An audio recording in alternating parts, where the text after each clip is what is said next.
And again, Levi Monte just tripping on what is new, what you're capable of nowadays. I mean, I am creating some very sophisticated software, so custom tailored to my needs, that it would have to have cost, I don't know, thousands of dollars prior to Claude coming around. And I'm a software developer by day, okay? Uh, but as a teacher, man, am I tripping on how just accessible all that software stuff would have been, is right now. And excuse me, my dog's barking. So as a teacher, this I'm just tickled pink about what how custom tailored your software can be to your specific need. Like I'm an ESL professor right now, and it's looking at my students. First of all, I decided I wanted to be able to create quizzes that captured their pronunciation to the following level, doing the research and finding Azure Speech API, and actually being able to provide that was geeking me out. But now I provide like lessons, auto-generated lessons that I'm like, some of my students are struggling to even get through it, even though I think it's basic. But these are ESL, and I'm like, hey, I wonder if they could have a reader. And yeah, just ask Claude, hey, can we implement a plan to add a reader to these lessons? And it's like, yeah, we can use the JavaScript, a speech API, and we could even do it, just the logical way that Claude thinks. He thinks like you think, right? He's like, it is aware of the functionality of modern devices, and suggests a way that an e-reader would function.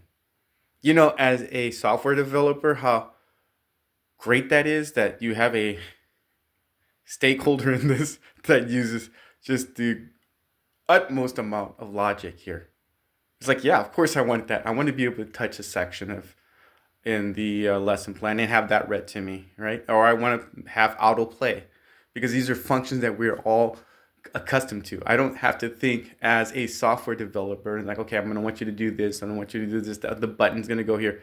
Just so much is taken off your plate when you're creating what's software. And I mean, the functionality, not that the functionality, what am I tripping on? It's just how quickly this is happening in record time. I'm looking at my software, and the fact that it was built, quote unquote, by myself I'm shocked, dude. I'm just shocked. Um, so I did create a video on how the software worked that is already out of date. Okay, and I made that video last week, and the UI is already greatly improved. I mean, I went over there and decided, okay, it loads too slowly, right? Let me figure that out. And did I actually have to figure it out? The answer is no, right? And I just complained to Claude, it loads too slowly. We have to do something better. And it started analyzing the code and started finding the clog points, the bottlenecks. And it's like, oh, well, here's a bottleneck and here's another bottleneck. And now when this thing loads, it's just like, boom. I'm like, what?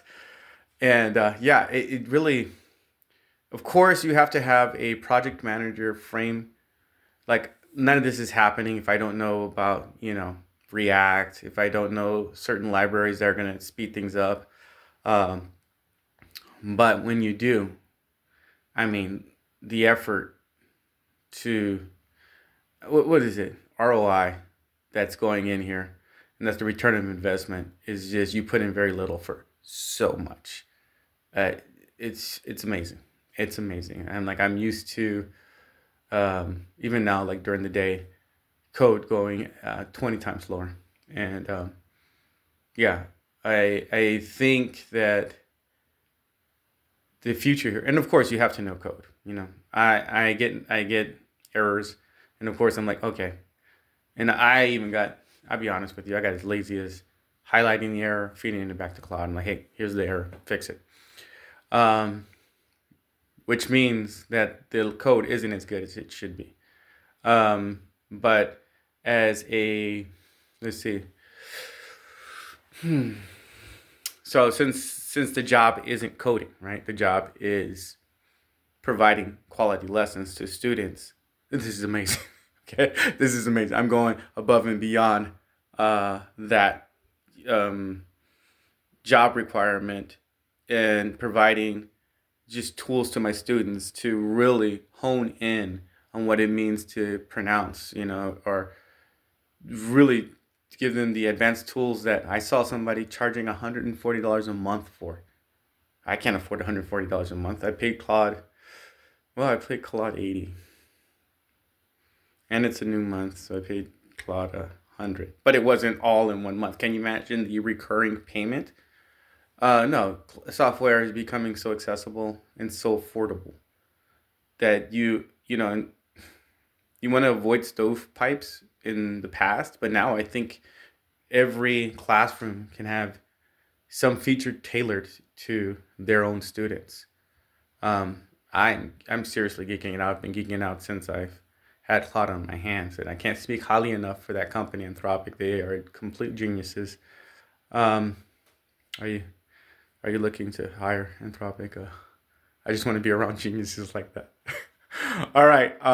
So the code has been updated. I can't wait to share the performance bump and some of the features that I've included to the students and teacher side. We have units, like logical units, that share vocabulary and objectives, and the lessons that are under those units all share that, right? And so now it'll produce lessons according to the unit you're in. Like, duh. Why, yeah, of course. Why not? And then those lessons become assignments, right? So I'll assign those to students, and now they're having more than one assignment that kind of focuses on the same objective. It's like one of those duh moments that this is like the software cycle, and of course the features are going to keep coming out, and of course the more I use it, the more features that are coming. But this is like, I don't know, just a month ago I wasn't even thinking about these features, and now we're like really fine-tuning features. This would be considered like version 2 in most software cycles, and this is less than a month. It's amazing. It's amazing. Yeah, I can't hardly wait to demo it. Leave Monte signing out.